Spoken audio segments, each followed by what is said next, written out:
நேராக வசனத்துக்கு நேரம் போகலாம். வேகமாக நான் பேசுவேன், வேகமாக புரிந்து கொள்ளுங்க. கர்த்தர் உங்களை ஆசீர்வதிப்பார். உபாகமத்தின் புத்தகம் 30ஆம் அதிகாரம் அதனுடைய 5ஆம் வசனத்தை நான் உங்கள் கண்கள் முன்பாக நிறுத்தினேன். ஏசாயா தீர்க்கதரிசன புத்தகம் 51 அதனுடைய 2ஆம் வசனம். ஆதியாகமத்தின் புத்தகம் 48 15 16 வசனம்.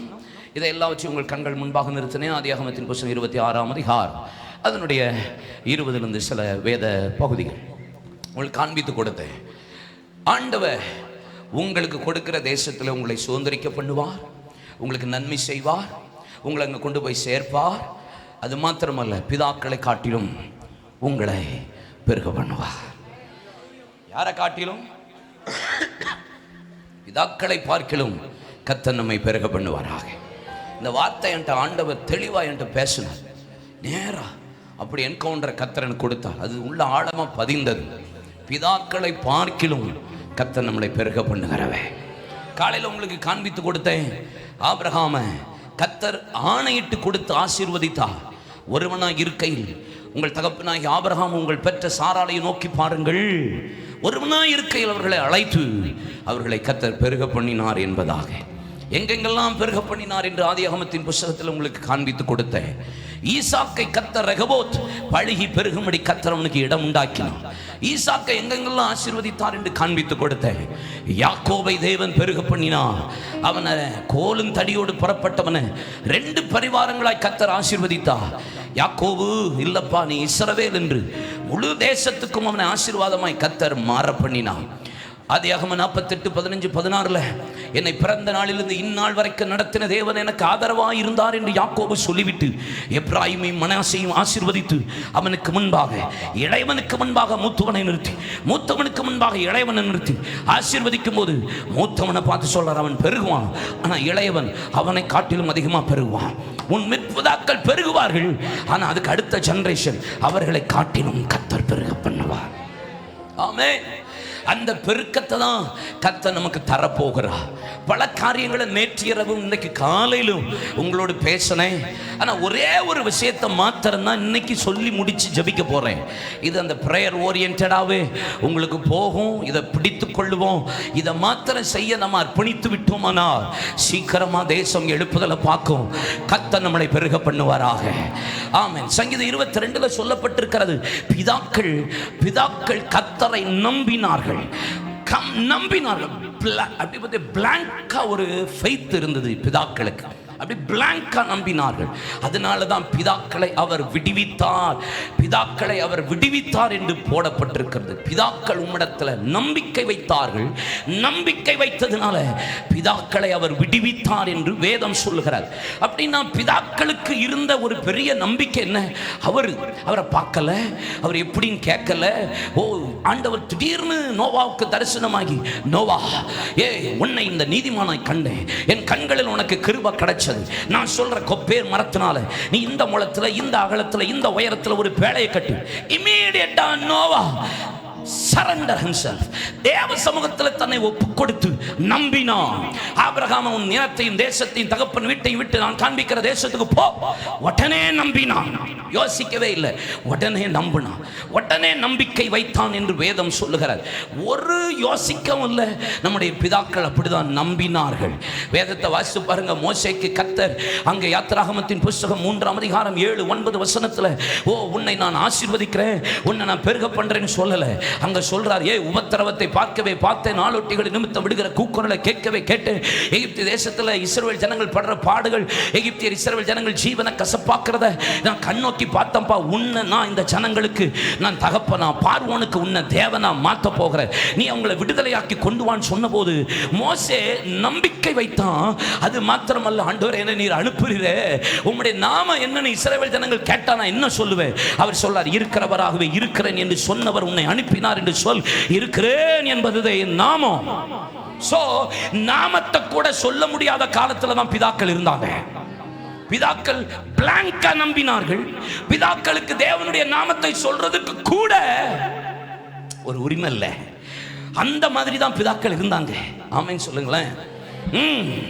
பிதாக்கள் பாருங்க, இரவும் பகலும் 40 நாள் தேவ சமூகத்தில் மேலே ஏறி வான்னு சொன்னா 40 நாள் மேலே ஏறி வந்து உட்கார்ந்து ஆண்டவருடைய பிரசன்னத்தில் உட்கார்ந்து அவ்வளவு பாடுபட்டாங்க. அவ்வளவு கஷ்டப்பட்டு 10 பிரமாணத்தை வாங்குறதுக்கு அவ்வளவு போராட்டத்தை பெற்றவர்கள் தான் பிதாக்கள். வானத்திலிருந்து ஒரு அக்கினியை போடணும்னு சொன்னா பலிபீடத்தை செப்பனிட வேண்டியிருக்கிறது, தண்ணீரை 3 முறை 4 குடங்கள் ஊற்ற வேண்டியிருக்கிறது, 12 கட்டை அடுக்க வேண்டியிருக்கு, 12 கற்களை அடுக்க வேண்டியிருக்கு, பலியை சந்து சந்தாக துண்டிக்க வேண்டியிருக்கிறது. இதையெல்லாம் உடைய ஊழியக்காரனாகிய நான் உடைய வார்த்தையின்படி செய்கிறேன் என்பதை இந்த ஜனங்கள் அறிந்து கொள்ளும்படி என்ன கேட்டருளும். ஆபிரகாமின் தேவனை, ஈசாக்கின் தேவனை, யாக்கோபின் தேவனை என்ன கேட்டருளும் சொன்ன போது வானத்திலிருந்து அக்கினி பலிபீடத்தை பட்சித்தது, பலிபீடத்தின் தண்ணீரை நக்கி போட்டது. ஜனங்கள் எல்லாம் சொன்னார்கள், கர்த்தரே. ஒரு பலிபீடத்தில் அக்கினி வர்றதுக்காகவே பிதாக்கள் அவ்வளவு போராட வேண்டியிருந்துச்சு, அவ்வளவு பிரயாசப்பட வேண்டியிருந்துச்சு. ஆமா இல்லையா? இதான் பிதாக்கள். பிதாக்கள் அவ்வளவு போராட்டம். பிளாங்கா நம்பினாங்க, பிளாங்கா அப்படி உங்களுக்கு தோணுச்சு, எல்லாமே இருந்துச்சு. நாமத்தை கூட சொல்லக்கூட முடியாத ஒரு காலகட்டம். இதான் பிதாக்கள், இதான் பிதாக்கள். இவ்வளவு பிரயாசப்பட வேண்டியது, இவ்வளவு கஷ்டப்பட வேண்டியிருக்கு. ஆனா யோசுவா பாருங்க, யோசுவா சிம்பிளா, பலன் கொண்டு திடமனதா இரு, திகையாதே, கலங்காதே, இந்த நியாயப்பிரமாண புஸ்தகத்தின்படி நீ செய்ய கவனமா இரு, மாத்திர இருன்னு சொல்லு. அவன் வந்து மேலே ஏறி 40 நாள் உட்காரலங்க, ஃபாஸ்ட் பண்ணல, தேவ சமூகத்தில் போராடலை, ஒன்றுமே செய்யலை. சிம்பிளாக நியாயப்பிரமாண புஸ்தகத்தை கை கொண்டு போப்பா, உனக்கு எல்லாத்தையும் கத்த நான் சுதந்திரிக்க சொல்லுவேன். இவர் பிதாக்களுக்கு கொடுப்பேன் என்று ஆணையிட்டு கொடுத்த தேசத்தை நீ தான் பங்கிட்டு கொடுப்ப, நீ சுதந்திரிக்க பண்ணுவாய். கஷ்டமே படாமல் டக்குன்னு கொடுத்துட்டார். பிதாக்களின் ஆசீர்வாதம் தான். பிதாக்கள் அவ்வளவு கஷ்டப்பட்டு இருந்தாங்க. ஈசாக்கு, நீ துறவெல்லாம் ரொம்பலாம் தோண்ட வேண்டாம், உங்க ஐயா தோண்டி வச்சதை கொஞ்சம் சுத்திகரிச்சு மட்டும் செய், சுத்தம் பண்ணு, வேக போத்து நீ பெருகிருவே. பிதாக்களுக்கு முன்னாடி ஒரு மாதிரி இல்லைங்க, பிதாக்களுக்கு முன்னாடி ஒரு அடையாளம் இல்லை, பிதாக்களுக்கு முன்பாக ஒரு பெரிய ஒழுங்கு திட்டம் இல்லை. போராடுனாங்க, நம்பிக்கை இல்லாத காலத்தில் நம்பிக்கையோட தேவனை சார்ந்திருந்தாங்க. இதான் பிதாக்கள். இதான் யாரு? பிதாக்கள். ஆனா நான் காலையில் சொன்னல உங்களுக்கு, ஆபிரகாம் ஒருவன், யாக்கோபு 2, யாக்கோபுல இருந்து 12, 12ல இருந்து திரளான ஜனக்கூட்டம். இதுதான் பிதாக்களுடைய திட்டம். தேவனுடைய திட்டமே நம்ம பெருகணும். இயேசு 1, சீஷர்கள் 12, 120, 70, 120, அதுக்கப்புறம் 3000, 5000 திரளான புருஷர்களும் ஸ்திரீகளும் பயந்து கர்த்தர் பக்கம் அதிக அதிகமாய் சேர்க்கப்பட்டார்கள். ஒருத்தர்ல தான் ஆரம்பிக்கிறார். கர்த்தர் பிதாக்களை காட்டிலும் நம்மளை பெருக பண்ணுகிறவர். அப்படின்னா பெருக பண்ணுகிறது என்பது God's plan. It's a God's plan. தேவ திட்டம் அது, தரிசனம் அது நம்மை பெருகுகிறது. பெருகிறது நம்ம தரிசனம், திட்டம். ஆனா இவ்வளவு போராடுறோம், ஆனால் வாக்குத்தத்தத்தை பெற்றும் இன்னும் நாம் ஏன் பெருகாமல் இருக்கிறோம்? அது ஒரு பெரிய கேள்விக்குறியா இருக்க நமக்கு. இத்தனை ஆண்டாச்சு, இத்தனை கிரையம் செலுத்தியாச்சு, நம்முடைய முற்பிதாக்களுக்கு முன்பாக மாதிரி கிடையாது, நம்முடைய முற்பிதாக்களுக்கு முன்பாக அடையாளம் கிடையாது, முற்பிதாக்களுக்கு முன்பாக இப்படிதான் செய்யணுங்கிற ஒண்ணுமே இல்லை.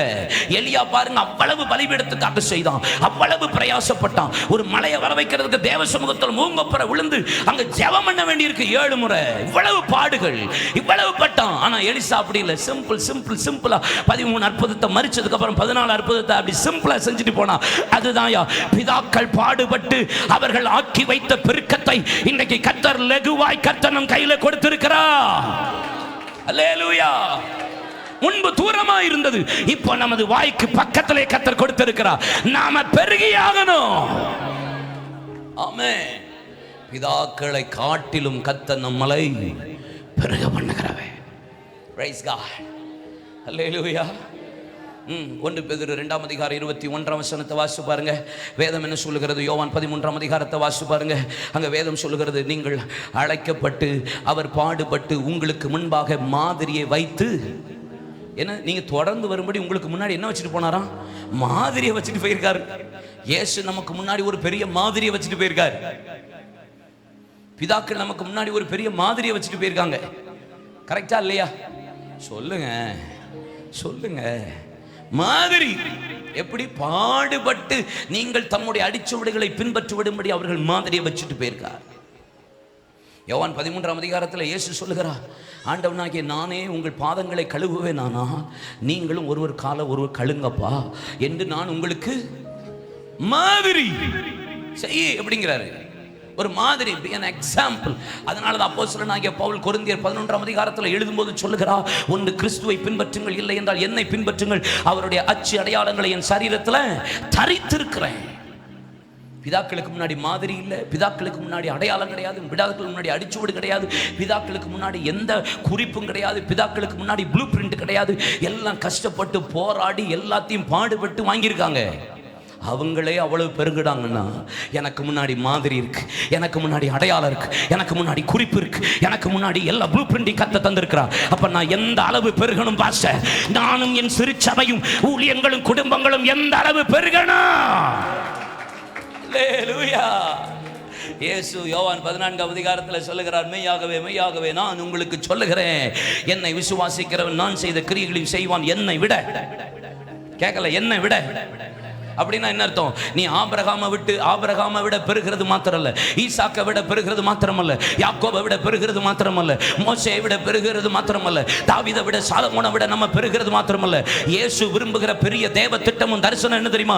என்னை விட நீ பெருகணும். இயேசுவே சொல்லுகிறார், என்னை விசுவாசிக்கிறவன் நான் செய்த கிரியை செய்வான், என்னை விட பெருசா செய்வான். நான் மரித்த 4 நாள்ல உள்ளவன தான் எழுப்பினேன், நீ அட்லீஸ்ட் ஒரு நாள் கூடையாவது வச்சு எழுப்பு. ஆமே. என் சகோதரி 4.5 வயசுல இருந்த மாதிரி அவங்க ஐயா எழுப்பி விட்ட மாதிரி ஆமேன்னு சொல்லுங்க. தோத்திரம். அவரை விட பெருசா செய்யணும், அதுதான் தேவ திட்டம். தேவ திட்டம். Praise God. ஆனா நான் ஏன் இன்னும் பெருகல? ஏன் பெருகல? நமக்கு இவ்வளவு மாதிரி வச்சிருக்கிறாரே, இவ்வளவு முன்னாடி அடையாளத்தை வச்சும் ஏன் இன்னும் நான் பெருகவில்லை? பிதாக்களை காட்டிலும், இயேசுவை காட்டிலும், அப்போஸ்தலர்களை காட்டிலும், முற்பிதாக்களை காட்டிலும் ஏன் நான் பெருகல?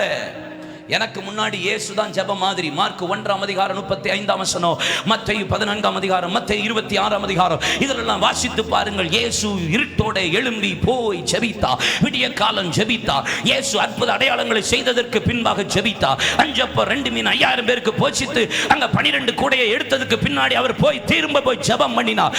எப்ப பார்த்தாலும் தேவன் அற்புதங்களை செய்வார், ஜெபம் பண்ண போயிருவார். விடுதலையை கொடுப்பார், ஜெபம் பண்ண போயிருவார். இருட்டோட எழும்புவார், ஜெபிக்க போயிருவார். அதிகாலை எழும்புவார், ஜெபிக்க போயிருவா. ராக்காலத்துல ஜெபிப்பா. எப்பொழுதும் ஜெபம். இயேசுதான் எனக்கு ஒரு ஜெப மாதிரி. ரோல் மாடல் யாருங்க? அதெல்லாம் எப்படி சம்பாதிச்சாங்களோ அந்த மாதிரியே பாடுபட்டு. எப்படி பாடுபட்டு? சும்மா சம்பாதிக்கல, பாடுபட்டு நமக்கு கர்த்தர் இந்த முற்பிதாக்கள் நமக்கு உருவாக்கி கொடுத்திருக்காங்க மாதிரி. நீங்களும் நானும் ஜஸ்ட் அதை கை கொண்டு அதை அப்படி நடந்துட்டு போனாலே கர்த்தர் பெருக பண்ணிடுவேன். ஆனா அதை நம்ம செய்ய மாட்டேங்கிறோம். அதைத்தான் நம்ம செய்யாததுக்கு போராடுறோம். அல்லேலூயா சொல்றோம். ஏன் இந்த ஜெபத்தை என்னால செய்ய முடியல? நம்ம ஜெபத்தை பண்ண முடியலன்னா பல காரணம் சொல்லுவோம். என்ன சொல்லுவோம்? ஏன் சிஸ்டர் ஜெபம் பண்ணல? தலைவலி. ஏன் ஜெபம் பண்ணல? வைத்த வலி. ஏன் ஜெபம் பண்ணல? தூக்கமா வந்துச்சு. ஏன் ஜெபம் பண்ணல? ஒரே டயர்ட். ஏன் ஜெபம் பண்ணல? ஒரே வேலை அதிகம். ஏன் ஜெபம் பண்ணல? பாரம். ஏன் ஜெபம் பண்ணல? ரொம்ப கஷ்டம். நம்ம அடிக்கடி சொல்றது ஏன் ஜெபம் பண்ணலன்னா பல காரணங்களை சொல்லுவோம். ஆனா உண்மையா ஜெபம் பண்ணாததுக்கு காரணம் என்ன தெரியுமா? இந்த மாதிரியை பின்பற்ற முடியாம போறதுக்கு என்ன காரணம் தெரியுமா? உண்மையான காரணம் என்ன தெரியுமா? நான் சொல்லட்டா? சொல்லவா வேண்டாமா? உண்மையா என்னால ஏன் ஜெபம் பண்ண முடியல தெரியுமா? என்னன்னா அதிகமா நம்பிட்டேன். யாரு? என்னன்னா அதிகமா நம்பிட்டேன். அதான் என்னால ஜெபம் பண்ண முடியல. என்னன்னா அதிகமா நம்பிட்டேன். முந்தி எனக்கு பாட தெரியாது, முந்தி எனக்கு பிரசங்கம் பண்ண தெரியாது, முந்தி எனக்கு சாட்சி சொல்ல தெரியாது. பாஸ்டர் கூப்பிட்டு இன்னைக்கு நீ காணிக்க பாட்டுன்னு சொல்லும்போது பயந்து ஒரு காணிக்க பாட்டுக்காக உபவாசம் பண்ணி ஜெபம் பண்ணோம். ஏன்னா அப்ப என் மேல நம்பிக்கை இல்லை, அவர் மேல நம்பிக்கை வச்சிருந்தேன். அதனால அவள் நேரம் ஜெபம் பண்ணேன். முந்தி ஒரு சாட்சி சொல்றதுக்கு தான் பாஸ்டர் சொல்லியிருப்பாங்க, ஒரு 5 நிமிஷம் சொல்லுங்கன்னு. அந்த சாட்சி சொல்றதுக்கே பல நடுக்கங்கள், போராட்டம். அந்த சாட்சியை சொல்றதுக்கே நான் 1 வாரம் முழுசும் போராடி இருப்பேன். 1 வாரம் முழுதும் தேவ சமூகத்தில் ஜெபம் பண்ணியிருக்கேன். ஆண்டவரே பலிபீடத்துக்கு வரணுமே, பலிபீடத்தில் வந்து மைக்க பிடிக்கணுமே, விசுவாசிகள் நிற்பாங்களே, தப்பா சொல்லிடக்கூடாது. ஏன்னா அப்ப என்ன நம்பல, நான் அவரை நம்பினேன். அதனால அதிகமா ஜெபம் பண்ணேன். பிரசங்கம் பண்ண சொன்னது 5 நிமிஷம் தான். கிராம ஊழியத்தில் போய் ஒரு 5 நிமிஷம் பிரசங்கத்துக்கு 5 நாள் உபவாசம், ஒரு வாசம், ஒரு வாரம் உபவாசம். இத்தனை போராட்டங்களை நான் பற்றேன். ஏன்னா அப்ப நான் என்ன நம்பல. இப்ப என்ன அதிகமா நம்பிட்டேன், அதனால ஜெபம் போச்சு. எப்ப என்ன அதிகமா நம்பினேனோ, எப்ப என்ன அதிகமா நம்பி பரவாயில்ல ஜெபிக்கலாம், பரவாயில்ல பிரசங்கம் பண்ணிடலாம், பரவாயில்ல பாட்டு படிச்சிடலாம், பரவாயில்ல இன்னைக்கு உபவாசம் பண்ணி அந்த காரியத்தை செஞ்சிடலாம், பரவாயில்ல இன்னைக்கு சாட்சி தானே சொல்லிடலாம், பாட்டு தானே பாடிடலாம், பிரசங்கம் தானே பண்ணிடலாம், வாக்குத்தத்தம் தானே சொல்லிடலாம். என்னைக்கு என்னை நம்பினேனோ அன்றைக்கெல்லாம் ஜெபம் போனது. சொல்லுங்க அல்லேலூயா. என்ன நம்பாத வரைக்கும் நான் அவ்வளவு ஜெபித்த நாள் உண்டு. என்ன நம்பின அன்றைக்கோ கர்த்தர் எனக்கு முன்னாடி வைத்த அந்த ஜெப மாதிரியை நான் மறந்தேன். அல்லேலூயா. இல்லைன்னா அவ்வளவு ஜெபம் பண்ணிருப்பேன்.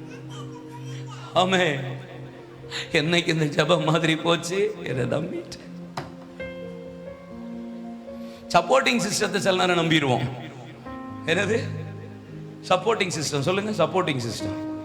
ஆமா, என்ன சப்போர்ட்டிங் சிஸ்டம்? நூற்றுக்கு அதிபதியை பார்த்து, ஆமா நூற்றுக்கு அதிபதி அவன் வேலைக்காரனை வியாதியா இருக்கான்னு இயேசுவின் இடத்துல சொல்லுகிறான். இயேசுவே, என் வேலைக்காரன் வியாதியா இருக்கான், இந்தா வந்துட்டேன்ப்பா, நான் சுகப்படுத்துறேன்னு சொன்ன உடனே இயேசு சொல்லுகிறான், ஆண்டவரே, ஒருத்தன் வான்னா வாரான், ஒருத்தன் போன்னா போறான்.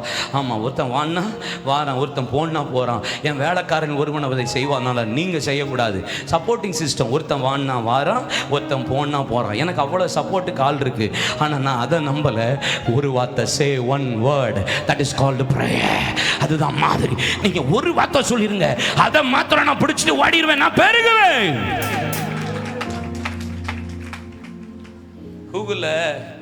கூகுள்ல அன்பு அப்படின்னு அடிச்சுட்டா அன்பை பத்தி அவ்வளவு பிரசங்கம் வந்துடும். Supporting system. முந்தியெல்லாம் வசனத்தை தேடி தேடி வாசிச்சு, ஆமா ஜோடி இராது ஆவி சேர்க்கும் இருக்கும். இப்போ கூகுள் சேர்க்குது நம்மளை. இல்லை பாஸ்டர், முந்தி பிரசங்கத்தை ஆவி சேர்த்தது, இப்போ கூகுள் சேர்க்குது. இப்போ பிரசங்கத்தை எது சேர்க்குது? கூகுள் சேர்க்குது. என்ன பல காரியம் சேர்க்குது. ஒரு காலத்தில் மாதிரி அவங்க கஷ்டப்பட்டு பெற்ற மாதிரியை ஜஸ்ட் சிம்பிளாக நீங்கள் கை கொண்டாலே கர்த்தர் நம்மளை பெருக பண்ணியிருப்பா.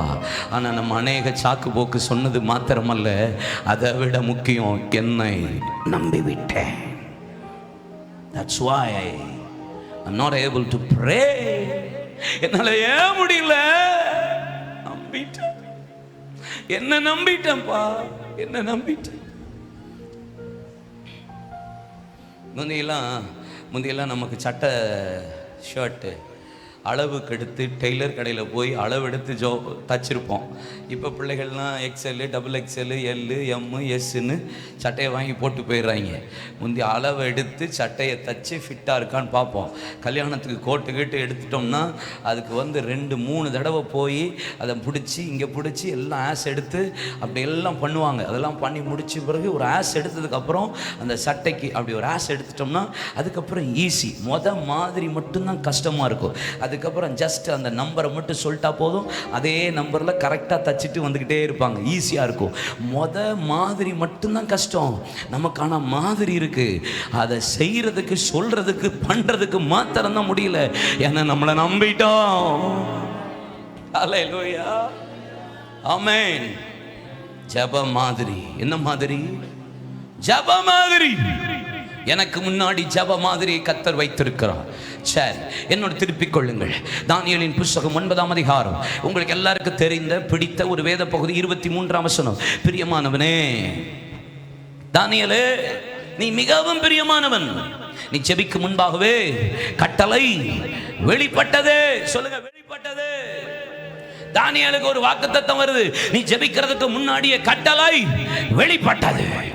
ஆர்டர் பாஸ் ஆயிருக்கு, ஜீவோ பாஸ் ஆயிருக்கு. நமக்கு இந்த வசனம் எத்தனை பேருக்கு பிடிக்கும்? யாருக்குமே பிடிக்காதா? உண்மையிலே பொய் சொல்றீங்களா இல்லைன்னா உண்மையை சொல்றீங்களா? இந்த வசனம் யாருக்கு ரொம்ப பிடிக்கும்? நீ மிகவும் பிரியமானவர், நீ ஜெபிக்கிறதுக்கு முன்னாடியே கட்டளை வெளிப்பட்டது. எத்தனை பேருக்கு பிடிக்கும்? பிடிக்குமா பிடிக்காதா? பிடிக்கும். சில நேரம் நமக்கு பிடிக்கும், வாக்குத்தத்தம் ரொம்ப பிடிக்கும். இப்போ தானியேலுக்கு கட்டளை வெளிப்பட்டிருக்கிறது. ஆர்டர் பாஸ் ஆயிருக்கு, ஜீவோ பாஸ் ஆயிருக்கு.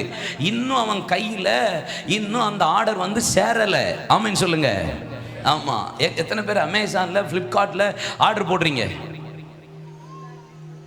எல்லாரும் போடுறோம், அதுதான் செய்றீங்களா? போடுறோம். ஆர்டரை போட்ட உடனே ஆர்டர் முதல்ல என்ன சொல்லும்? உங்க ஆர்டர் பிளேஸ் ஆயிருக்குன்னு வரும். மெசேஜ் என்னது? ஆர்டர் பிளேஸ் ஆயிருக்குன்னு வரும். ரெண்டாவது, உங்க ஆர்டர் பேக் ஆகிக்கிட்டு இருக்குன்னு வரும். மூணாவது, உங்க ஆர்டர் டெலிவரிக்கு ரெடி ஆயிட்டுன்னு வரும். நாலாவது மெசேஜ், உங்க ஆர்டர் டெலிவரி ஆயிட்டுன்னு வரும். அஞ்சாவது, உங்க ஆர்டர் ஆன் தி வேல இருக்குன்னு இருக்கும். ஆறாவது தான் நம்ம கைக்கு வரும். திறந்து பார்த்தா செல்லுக்கு போயில செங்கல் கூட இருக்கும். தோதரம், இதுதான் உலகம்.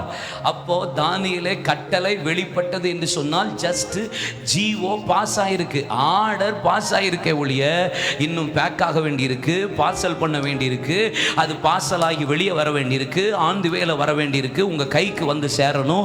இவ்வளவு காரியம் இருக்கு. தானியேலே உனக்கு கட்டளை வெளிப்பட்டது. ஜெபிக்கு முன்னாடினா ஜஸ்ட் ஜிஓ தான் பாஸ் ஆயிருக்காங்க.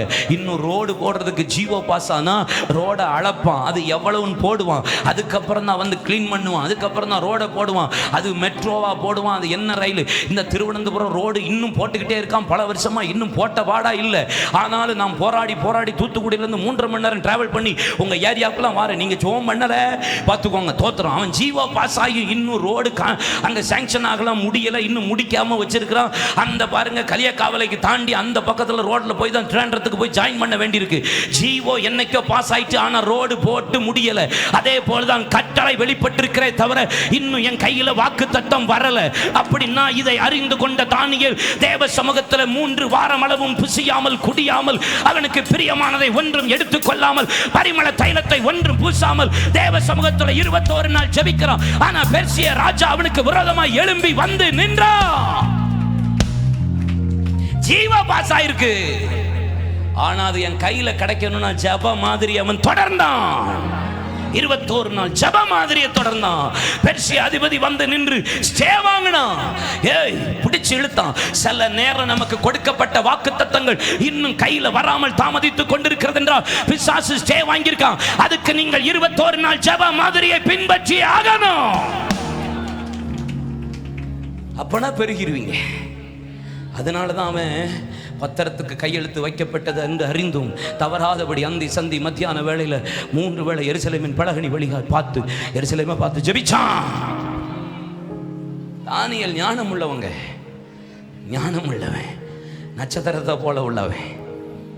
எல்லாருக்கும் கையில கர்த்தர் உன்னை கொண்டு பயங்கரமான காரியங்களை செய்வார். அதோட கழுத முடிஞ்சது ஜெபம். கர்த்தர் உன்னை வாளாக்காமல் சூப்பர் சொல்லிட்டார்ல, அவ்வளோதான். ஜீவோ பாஸ் ஆயிருக்கு. பக்கத்தில் சொல்லுங்க, ஆர்டர் பிளேஸ் பண்ணியிருக்காங்க, அதுக்குள்ள குதிக்காத. ஆர்டர் பிளேஸ் பண்ணியிருக்காங்க, அவ்வளோதான். குதிக்காத. தோத்திரம், ஆர்டர் தான் பிளேஸ் ஆகிருக்கு, குதிக்கக்கூடாது. இல்லையா சொல்லுங்க. பல பேர் இந்த ஜப மாதிரியை தொடராததுனால தான் இன்னும் வாக்குத்தத்தம் கையில் வரலை. பல பேர் ஜப மாதிரியை விட்டுட்டீங்க, அதனால தான் இன்னும் உங்கள் வாக்குத்தத்தம் நிறைவேறலை. உங்கள் ஜப மாதிரியை விட்டுட்டீங்க, அதனால தான் இன்னும் பிதாக்களை காட்டில நம்ம பெருகவில்லை. என்னைக்கோ நம்ம பெருகி இருக்க வேண்டியது சிஸ்டர், என்னைக்கோ கர்த்தர் நம்மளை உயர்த்திருக்க வேண்டியது, என்னைக்கோ நான் ஆசீர்வாதமான இடத்துல இருக்க வேண்டியது, என்னைக்கோ கர்த்தர் என்ன கனம் எண்ண வேண்டியது. ஆனாலும் ஏன் இவ்வளவு தாமதம், ஏன் இவ்வளவு டிலே தெரியுமா? கர்த்தர் கட்டளை ஆர்டர் பாஸ் ஆயும் ஜீவோ பாஸ் ஆயும் நான் ஜெப மாதிரியை விட்டேன். அதான் பிசாசு எதிர்த்து நிற்கிறான். அதை அறிந்து கொண்ட தானியேல் 10ஆம் அதிகாரத்தில் போராடுறான். 3 வாரம் அளவும் ஜெப மாதிரி. கண்களை மூடுங்களேன் ஒரு நிமிஷம். Close your eyes. ஜெபம் பண்ணுங்க. ஒரு நிமிஷம் ஜெபம் பண்ணுவோம். யாருக்கெல்லாம் வாக்குத்தத்தம் வந்துச்சு ஆனா இன்னும் கையில வரல, இன்னும் பெருகல. எப்பயோ நான் பெருகிருக்கணும், எப்பயோ கர்த்தர் எனக்கு உயர்த்தி இருக்கணும், எப்பயோ அந்த வாக்குத்தத்தத்தை சுதந்திரித்திருக்கணும், எப்பயோ எனக்கு கொடுத்த தரிசனம் வாக்குத்தத்த திட்டத்தின் பிரகாரம் நான் என்னைக்கோ உயர்ந்திருக்கணும். ஏன் இன்னும் டிலே ஆயிட்டு இருக்கு? ஏன் இன்னும் தாமதம் ஆயிட்டு இருக்கு? ஏன் இன்னும் நான் பெருகல? ஏன் என்ன கர்த்தர் இன்னும் பெருக பண்ணலன்னு சொல்லி கேள்வி கேட்டுட்டு இருக்கேன். நீங்க விட்டுட்டீங்க சிஸ்டர், நீங்க விட்டுட்டீங்க பிரதர். ஜெப மாதிரியை என்னைக்கு விட்டோமோ, ஜெப மாதிரியை என்னைக்கு தொடர்றதுக்கு விட்டோமோ அன்னைக்கே போச்சு. எத்தனை பேர் ஜெபம் பண்ண விரும்புறீங்க? எத்தனை பேர் ஜெபம் பண்ணுங்க. என்னைக்கு ஜெப மாதிரியை தொடராம விட்டேனோ அன்னைக்கே போச்சு. ஆர்டர் தான் பிளேஸ் ஆயிருக்கு. உன்னை கொண்டு நான் பெரிய காரியங்களை செய்வேன் என்றால் அது ஆர்டர் பிளேஸ் ஆயிருக்கு. இன்னும் பேக் ஆகணும், இன்னும் கையில வரணும். வாக்குத்தத்தம் உங்க கையில வரணும்னா ஜெப மாதிரி கையை தட்டுங்க, ஜெபம் பண்ணுங்க. ஒரு நிமிஷம் ஜெபம் பண்ணுங்க.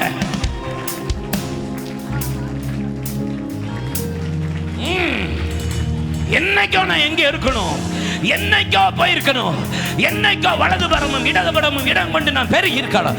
என்னைக்கோ என் முற்பிதாக்களை காட்டிலும் நான் பெருகி இருக்கணும். பிதாக்களை காட்டிலும் பெருகுவேன் என்பதுதான் வாக்குத்தத்தம்.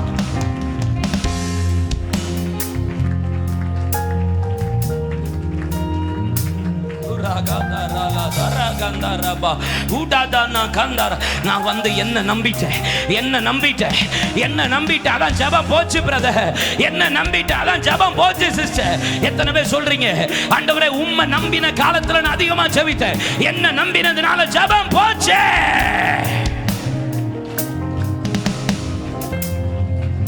ஹalleluya,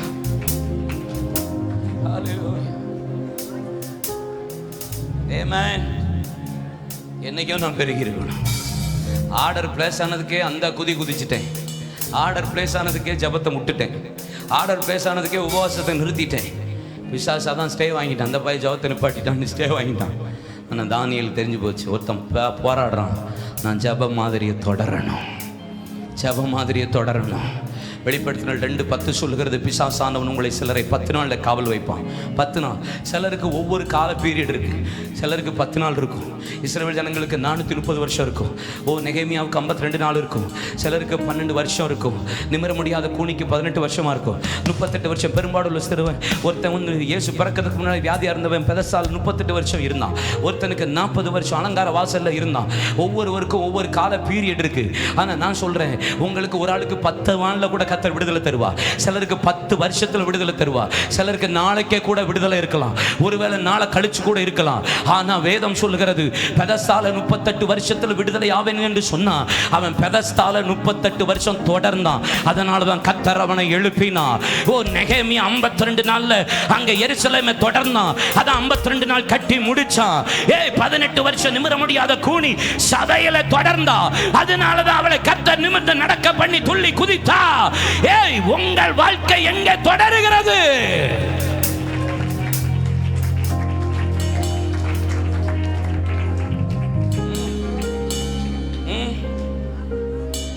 எல்லாத்துக்கும் ஒவ்வொரு பீரியட் இல்லை, எல்லாத்துக்கும் ஒவ்வொரு கால பீரியட் வச்சிருப்பார்.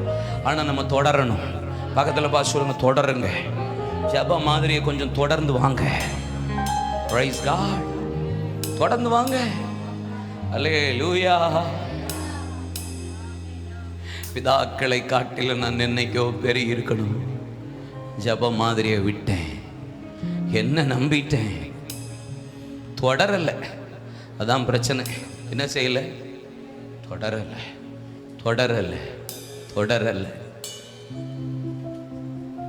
யாக்கோபு சொல்றான், இவருங்க யாக்கோபு சொல்றான் 32ஆம் அதிகாரத்தில், பொழுது விடுகிறது. ஆண்டவர் சொல்றார், பொழுது விடுகிறது, என்ன போக விடு. யாக்கோபு சொல்றான், என்ன நீங்க ஆசீர்வதிச்சுட்டு போங்க. என்ன ஆசீர்வதிச்சுட்டு போங்க. உங்களை விடுற மாதிரி ஐடியாவே இல்லை. அல்லேலூயா. அற்புதங்கள் காணும் வரையில் நான் உம்மை விடுவதும் இல்லை. அதிசயங்கள் பார்க்கும் வரையில் நான் உம்மை விடுவதும் இல்லை. நான் உம்மை விடுவதும் இல்லை, உம் பாதத்தை விடுவதும் இல்லை. நான் உம்மை விடுவதும் இல்லை, உம் பாதத்தை விடுவதும் இல்லை. இஸ்ரவேலா மாற்றும் வரையில் நான் உம்மை விடுவதும் இல்லை. ஆசீர்வாதம் பெருகும் வரையில் நான் உம்மை விடுவதும் இல்லை. இஸ்ரவேலா மாற்றும் வரையில் நான் உம்மை விடுவதும் இல்லை. ஆசீர்வாதம் பெருகும் வரையில் நான் உம்மை விடுவதும் இல்லை. நான் உம்மை விடுவதும் இல்லை. பாதத்தை விடுவதும் நான் உம்மை விடுவதும் இல்லை. உம் பாதத்தை விடுவதும் வியாதியெல்லாம் மறையும் வரையில் நான் உம்மை விடுவதும் இல்லை. மரித்ததெல்லாம் எழும்பும் வரையில் நான் உம்மை விடுவதும் இல்லை. வியாதியெல்லாம்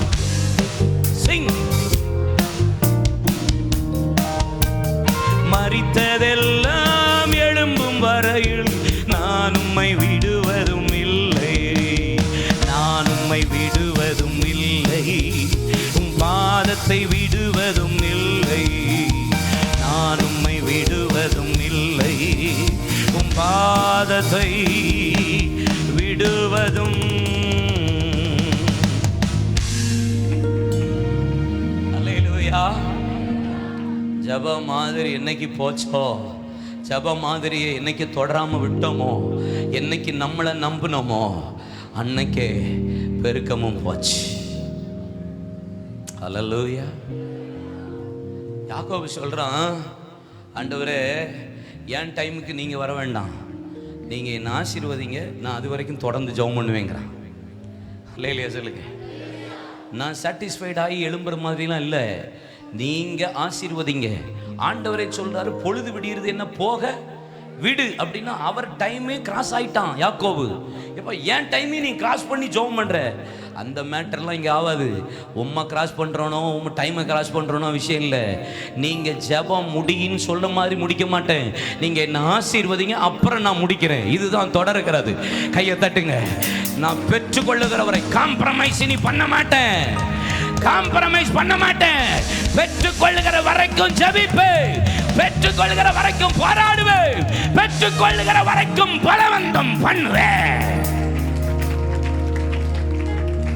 அவர்கள் பாடுபட்டு வாங்கின ஜப மாதிரிய எனக்கு கை கொள்ள மட்டும் எனக்கு இன்னைக்கு கர்த்தர் பலன் தரட்டும். அல்லேலூயா. ஆமா, ஒரே ஒரு வசனத்தை மட்டும் சொல்லி கொஞ்ச நேரம் ஜெபம் பண்ணிடலாம். பாருங்க, உபாகமத்தின் புஸ்தகம் 1ஆம் அதிகாரம் 40ஆம் வசனம். Deuteronomy chapter 1 verse 40. நீங்களோ திரும்பிக் கொண்டு சிவந்த சமுத்திரின் வழியாய் வனாந்தரத்துக்கு பிரயாணப்பட்டு பொங்கல் என்று போடப்பட்டிருக்க. ஆண்டவர் சொல்றாரு, சோந்தரிக்க வந்த தேசத்துல திரும்பி போங்கப்பா, பிரயாணப்பட்டு திரும்பி போங்கன்றார்.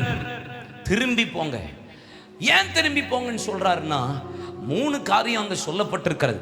ஒன்று, they are not prepared, அவர்கள் ஆயத்தமாக இல்லை.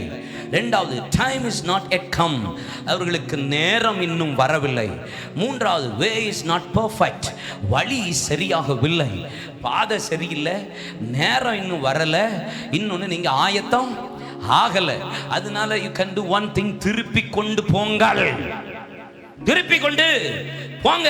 ஆனா உபாகமம் 1ஆம் அதிகாரம் 43ஆம் வசனம் பாருங்க.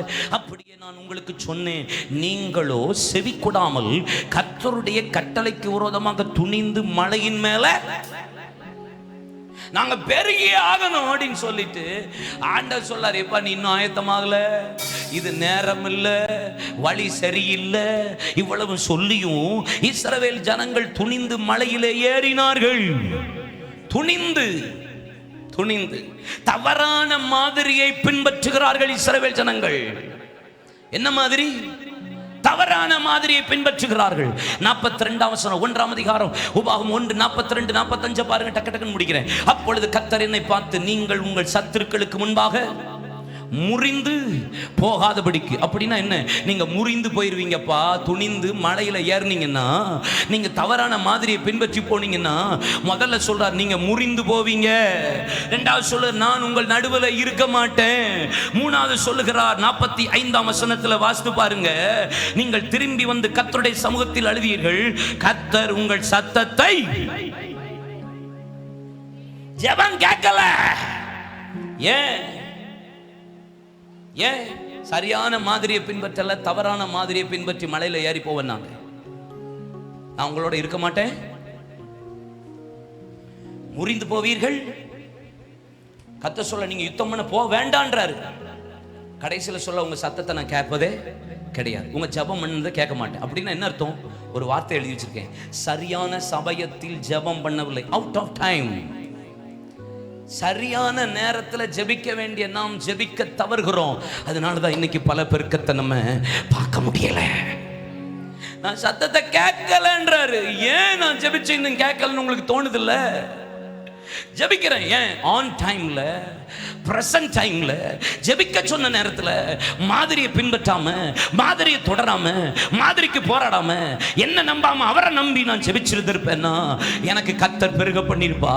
ஆனா இன்னைக்கு நான் தவறான மாதிரியை பின்பற்றி மலையில ஏறி போவேன்னு சொன்னீங்க, நான் உங்க கூட இருக்க மாட்டேன்னு சொல்லியிருக்கிறா, நான் உங்க கூட நடுவில் இருக்க மாட்டேன்னு ஆண்டவர் பேசியிருக்கிறா. நீங்கள் முறிந்து சத்துருக்களுக்கு முன்பாக முறிந்து போவீங்க, யுத்தம் பண்ண போகாதிருங்கன்னு சொன்னேன். ஆனா நான் உங்க சத்தத்தை கேட்கல. ஏன்? நீ சரியான நேரத்தில் ஜெபம் பண்ணாம போயிட்ட, சரியான நேரத்தில் உனக்கு விண்ணப்பம் பண்ணாம போயிட்ட, சரியான நேரத்தில். அல்லேலூயா சொல்லுங்க. Time very important. அதனால தான் எஸ்தர் ராஜாத்தியை பார்த்து மொர்தெகாய் சொல்லுகிறா, மொர்தெகாயை பார்த்து சொல்ற ஒரு வார்த்தை, ஏ எஸ்தர், இந்த காலத்தில் நீ மௌனமா இருந்தா, this is the right time to pray. இதுதான் ஜெபிக்கிற டைம். நீ நான் அப்புறம் ஜெபம் பண்ண அவர் கேட்க மாட்டார்லப்பா. ஏன் பெருக முடியல? கேட்கல. ஏன்னா நீ ஜெபிக்க வேண்டிய நேரத்தில் ஜெபம் பண்ணல, அவர் ஜெபிக்க சொன்ன நேரத்தில் ஜெபிக்கல. எத்தனை முறை கத்த நம்மளை எழுப்பினா, எத்தனை முறை கத்த நமக்கு தூக்கத்தை கொடுக்காம எழுப்பி ஜெபம் பண்ணு சொன்னா. ஆனால் அந்த ஜெப டைம் எல்லாம் அவுட் ஆஃப் டைம்ல போய் ஜெபம் பண்ணதுனால தான் இன்னும் ஜெபம் கேட்கப்படலை. நான் இன்னும் பெருகாமல் இருக்கிறேன். எபிரேயர் 12ஆம் அதிகாரம் 15ஆம் வசனத்திலிருந்து வாசித்து பாருங்க. ஏசாவை குறித்து வேதம் சொல்லுகிறது. ஏசா ஆசீர்வாதத்தை பெற விரும்பியும் ஆகாதவன் என்று தள்ளப்பட்டதை அறிவீர்கள். பிற்பாடு அவன் ஆசீர்வாதத்தை பெற விரும்பியும் ஆகாதவன் என்று தள்ளப்பட்டதை அறிவீர்கள். அவன் கண்ணீரோடு தேடியும் மனமாறுதல. டைமுக்கு நீ செய்ய வேண்டியது அவுட் ஆஃப் டைம்ல நீ செய்யற, உனக்கு அப்புறம் நீ அழுது உனக்கு என்ன கிடைக்காது? பெருக்கம் வராது. எப்படி செஞ்சானா? ஆசீர்வாதத்தை சுதந்திரித்துக் கொள்ள விரும்பினான், இரண்டாவது கண்ணீர் விட்டான், மூணாவது கவலையோடு, நாலாவது தேடினான். தேடி ஏன் பெற்றுக்கொள்ளலை? Out of time. ரொம்ப நேரம் நம்ம அப்படிதான் ஜெபம் பண்றோம், அப்படிதானே ஜெபிச்சிருக்கிறோம். அல்லேலூயா. என் வாழ்க்கையில் நடந்த ஒரு காரியத்தையும், டிஎல் மூடி வாழ்க்கையில் நடந்த ஒரு காரியத்தையும் சொல்லி நான் ஜெபிக்க போறேன். என் வாழ்க்கையில் காரியத்தை சொல்றேன். என் சர்ச்சில் ஒரு ஃபேமிலி உண்டு, அண்ணன் தம்பி 3 பேர்.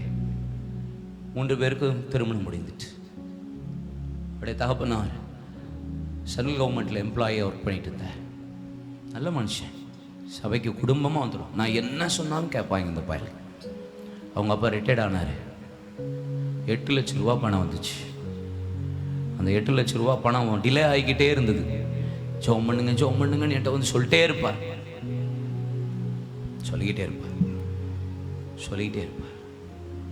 நான் ஜெபம் பண்ணுவேன். சில நேரம் வந்து நின்றுட்டு எனக்கு பயமாக இருக்கும்பார், நடுங்குவார், அழுவார். ஒன்றும் கவலைப்படாதீங்க, கத்து தருவார். வருஷம் ஆகிட்டே இருக்கு, பணம் வரலன்னுவார். நல்லா போராடி ஜெபிச்சோம், ஆண்டவர் 8 லட்ச ரூபா தந்துட்டார். உடனே அவர் என்கிட்ட சொன்னார், பையங்களுக்கு எல்லாருக்கும் கொடுத்துட்றேன் அப்படின்னாரு. 3 பையங்களுக்கும். உங்கள் விருப்பம்தான். 3 பையங்களுக்கும் கொடுத்துட்டு கொஞ்சம் ரூபா மட்டும் அவர் வச்சுக்கிட்டார். கொடுத்து அடுத்த வாரம் சண்டே சர்வீஸ்க்கு வந்தார். திருப்பி அழுதுட்டு பயந்து நடக்குது, எனக்கு பயமாக இருக்குன்னாரு. என்னையா? மெயின் ரோட்டில் அத்தனை ஏக்கர் சொத்து இருக்குது, ஊரில் 2-3 வீடு கிடக்குது, 3 பிள்ளைகளும் நல்லா ஒர்க் பண்ணுறாங்க, மருமக பேங்க் மேனேஜர், நல்லா வேலை பார்க்குற குடும்பம். ஆனால் இந்த மனுஷன் பயம்னார். இப்போ சொன்னார், என் பிள்ளைகிட்ட இருந்து அந்த 8 லட்சத்தை வாங்கி தந்துடுறீங்களான்னு கேட்டார். எனக்கு பயமாக இருக்குது, இந்த பயலுக்கு என்னை ஏமாற்றிடுவாங்களோ, என்னை வந்து பார்க்காம விட்டுருவாங்களோன்னு பயமாக இருக்குது. 3 பயல்களும் தங்கமான பயல்கள். நான் 3 பேரையும் கூப்பிட்டேன். டேய், அப்பாட்ட வாங்கினதை திருப்பி கொடுத்துருங்கடா. என்ன சொன்னாலும் கேட்பானுங்க, கொடுத்துட்றேனே அப்படின்ட்டாங்க.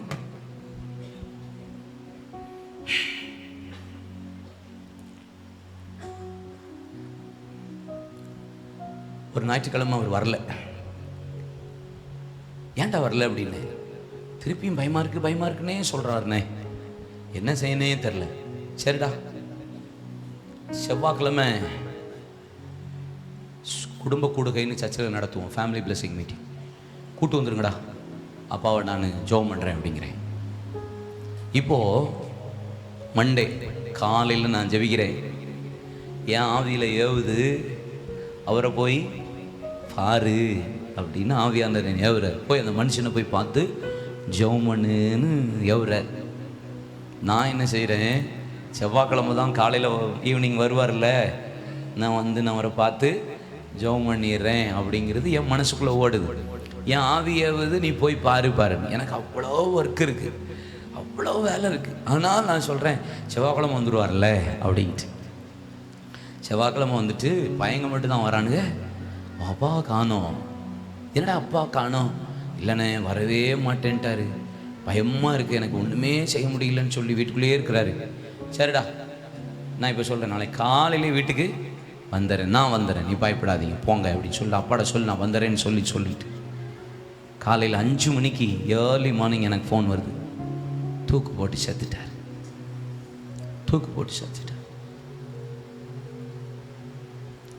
எனக்கு என் இருதயம் என்னை வாதிக்கிறது, என் இருதயம் எனக்கு போராடுது. அவுட் ஆஃப் டைம் அழுவுறேன். திங்கக்கிழமை காலையில் ஜெபம் பண்ணும்போது என்கிட்ட ஆண்டவர் என்ன சொன்னார், போ. ஆனால் நான் அவுட் ஆஃப் டைமில் போய் நான் போகிறேங்கிறேன், அவுட் ஆஃப் டைமில் போய் ஜெபம் பண்ணுறேன் அவருக்காண்டி. எப்பயோ என்ன போன்னு சொன்னார். இப்போ வரைக்கும் எனக்கு அந்த வாதிக்கிறது இருக்கு. என்னால் ஒரு ஆத்மா செத்து போச்சு. மாதிரியை பின்பற்ற சொன்னால் மாதிரியை தவறான பின்பற்றேன், ஒரு ஆத்மா போச்சு. டிஎல் மூடி என்கிற தேவ மனிதரும் உலக பிரசித்தி பெற்ற கர்த்தருடைய தாசன் மேடையில் நின்று இயேசுவே ரட்சியும் அப்படின்னு ஒரு வார்த்தை சொல்லுவார். ஹீலிங்ஸ். நடக்க முடியாத நடப்பான், பார்வையடையாதவன் பார்வையடைவான், காது திறக்கும், ஊமையன் பேசுவான், எல்லாம் அற்புத அடையாளம் பிசாசனம் போகும், ஜனங்கள் ரட்சிக்கப்படுவான். அப்பேற்பட்ட ஒரு பரிசுத்தவான் டிஎல் மூடி. ஆனால் டிஎல் மூடி இரவு ஒரு நாள் லேட்டாக வரார். ஆவியான சொல்கிறார், உனக்கு சாப்பாடு ஆக்கி போடுற அந்த குக்கு அவன்கிட்ட போய் என்னை பற்றி பேசு, ஆறுதலாக பேசுன்னு சொல்கிறாரு. டிஎல் மூடி சொல்கிறாரு, ஐம் ஸோ டயர்ட் லார்ட். எனக்கு சமைக்கிறவன் தானே, நாளைக்கு காலையில் எழும்பி அவன்கிட்ட பேச போகிறேன், என்ன இருக்குது. போய் ட்ரெஸ்ஸை மாற்றிட்டு படுத்தார். திருப்பி ஆண்டவர் 2வது தடவை எழுப்புறார். ஆண்டவர் ஸோ டயர்ட். 3வது முறை எழுப்புறார். டிஎல் மூடி எழும்பலை, படுத்து தூங்கி விட்டார். ஏர்லி மார்னிங் ஒரு சத்தம், கதவு சத்தம் திறந்தா போலீஸ் அதிகாரிகள். என்னன்னு பார்த்தா உலக பிரசித்தி பெற்ற தேவ மனிதர் சொல்லி அவர் முன்னாடி போலீஸ் நிற்கிறாங்க. என்னையான்னு கேட்டால் இங்கே வாங்கன்னு சொல்லி ஒரு அறைக்கு கூட்டு போனால் அவனுடைய தூக்கு போட்டு ஃபேனில் செத்து போய் கிடக்கிறான். டிஎல் மூடி அவனுக்கு முன்பாக முழங்கால் படிட்டு தன்னுடைய வஸ்திரத்தை கிழித்துட்டு அழுகிறார். என்னால் தான் இந்த ஆத்துமா நஷ்டமாயிட்டு. அவர் கடைசி பிரசங்கம் பண்ணி முடிக்கிற காலம் வரைக்கும் எங்கெல்லாம் பிரசங்கம் பண்ணாரோ அற்புத அடையாளங்கள், பல லட்சம் ரசிக்கப்பட்டாலும் தன்னுடைய கோட்டை கிழிச்சிட்டு ஒரு வார்த்தை சொல்லுவா, எவ்வளவு ரசிக்கப்பட்டிருக்கு, ஆனால் ஒரு ஆத்மாவை நஷ்டப்படுத்தின பாவி என்று கடைசி வரைக்கும் டிஎல் மூடி ஒப்பு கொடுத்தார். Out of time.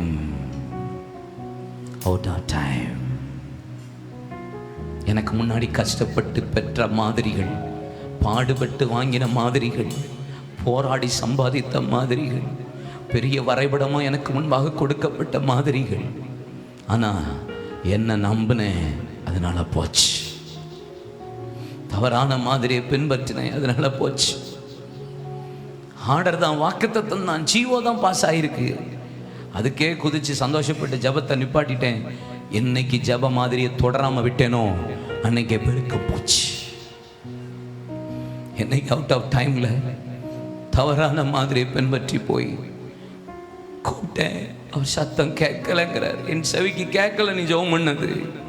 ஏன்? Out of time. அவன் கண்ணீரோடு தேடியும் மனமாறுதலை காணாமலே போனான். ஒருவேளை போஜனத்துக்காக தன் சேஷ்ட புத்திர பாகத்தை விற்று போட்ட ஏசாவை போல சீர்கட்டவனாயிராதபடி எச்சரிக்கையாயிருங்கள். பிற்பாடு அவன் ஆசீர்வாதத்தை பெற விரும்பியும் அவனாகாதவன் என்று தள்ளப்பட்டதை அறிவீர்கள். அவன் கண்ணீரோடு தேறியும் மனமாறுதலை. தவறான மாதிரி அவுட் ஆஃப் டைமில் பல பேர் ஜபிச்சு பார்த்துட்டு இருக்கீங்க, இன்னும் சத்தம் கேட்கல.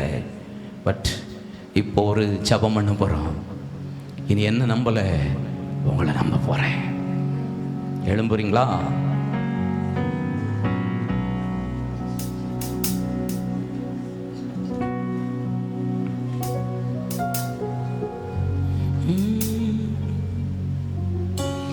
என்னை தருகிறேன்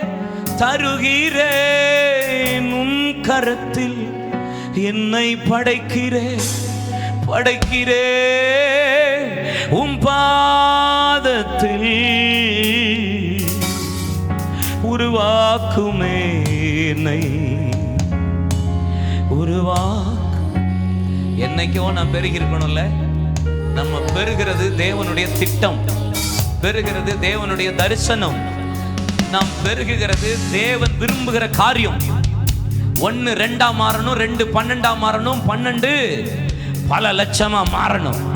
1 2 மாறணும் இல்ல, 12 மாறணும், 12 70 மாறணும், 70 120 மாறணும், 120 3000 மாறணும், 3000 5000 மாறணும், 5000 பலத்த ஜாதியாய் பெருகணும்.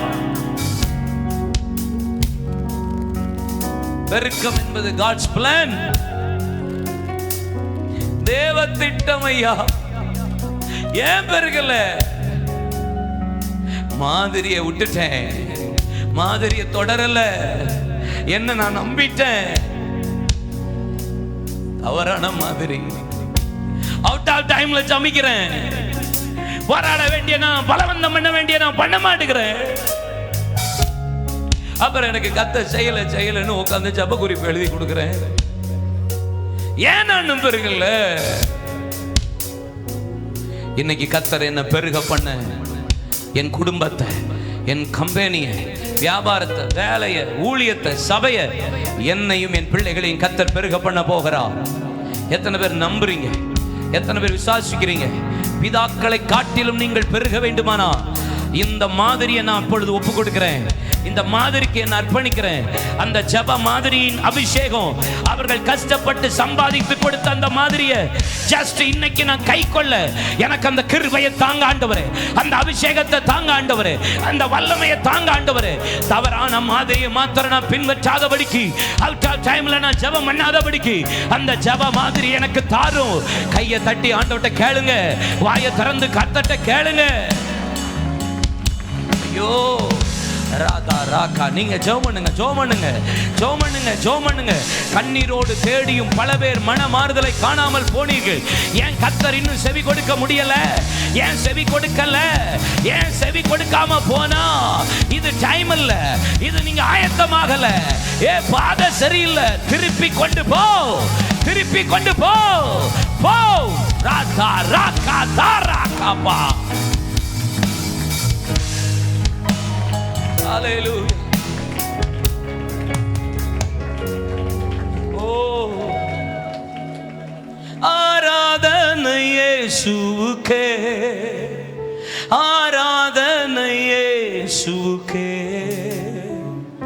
நீ சொன்னால் போதும் செய்வே, நீ காட்டும் வழியில் நடப்பே, உம் பாதம் ஒன்றே பிடிப்பே, என் அன்பு இயேசுவே. கடலின் மீது நடந்திட்ட உம் அற்புத பாதங்கள் எனக்கு முன்னே செல்வதா எனக்கில்ல கவலை. காற்றையும் கடலையும் அதட்டிய உம் அற்புத வார்த்தைகள் எந்தன் துணையாய் நிற்பதா எனக்கேது கவலை. ஆராதனை இயேசுவுக்கே, கை உயர்த்தி ஆராதனை இயேசு. ஓ ஆராதனை இயேசுவுக்கே, இயேசு ராஜா ஆராதனை.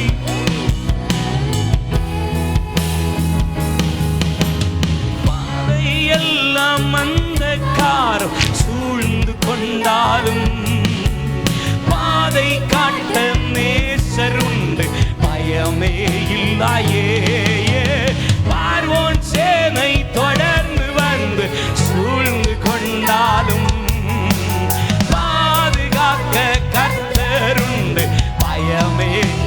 கை உயர்ந்தே ஆராதனை இயேசுவுக்கே, ஆராதனை இயேசுவுக்கே.